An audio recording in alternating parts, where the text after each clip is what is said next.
The Department of Veteran Affairs has continually received record high annual appropriations. I sit on the Appropriations Committee, and in fact, House Republicans just published their Milcon VA appropriations bill, which not only meets the administration's request, but it provided an $18 billion increase from the previous year.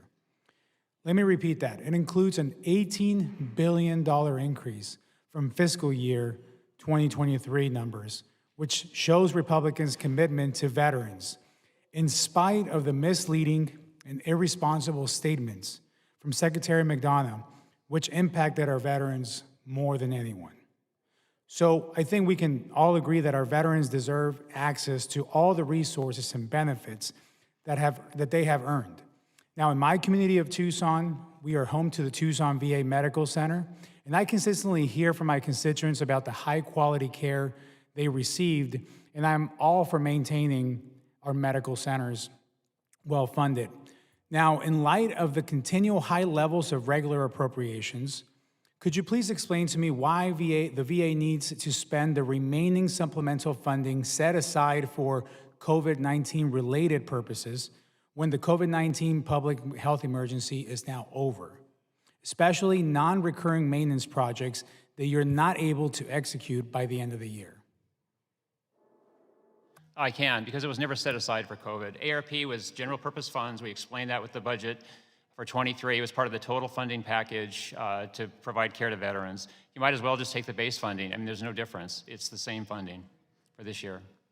What amount are you looking at right now? Pardon me? What is the amount that we're talking about? 500 million left in ARP, but it's the same as base funding, and that's what we had. We communicated to Congress.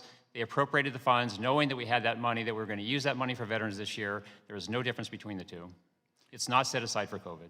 You're telling me that that money was not set aside for COVID-related purposes? It was not appropriated specifically for COVID. It was not set aside for COVID, and we made very clear, and Congress knew that, and they appropriated the funds this year. Then can you tell me where the misunderstanding comes from? Why is this the common notion and knowledge about these funds? Well, it's in the appropriation law, sir. Expand on that. I'll send you the appropriation law. You can read that it does not say it specifically for COVID. It's based on statute for healthcare. Now, in the OIG report stated by Veterans Health Administration, quote, needed to establish a method of tracking and accounting for COVID-19 related costs. It's a quote. Correct. And the agency developed multiple memos, alerts, and questions and answer documents, but none of these documents addressed oversight of transaction processing. Also in the report, it states that, quote, the OIG estimated that in 93% of the transactions, documentation of medical facility staff's authority to make COVID-19 related purchases was missing. I understand you have your own audits, and I see that under Secretary of Health concurred with one of the recommendations in the OIG report to require medical facility staff have documented authority through proper delegation to make purchases. Can you explain how you will implement this and make sure all transactions are documented?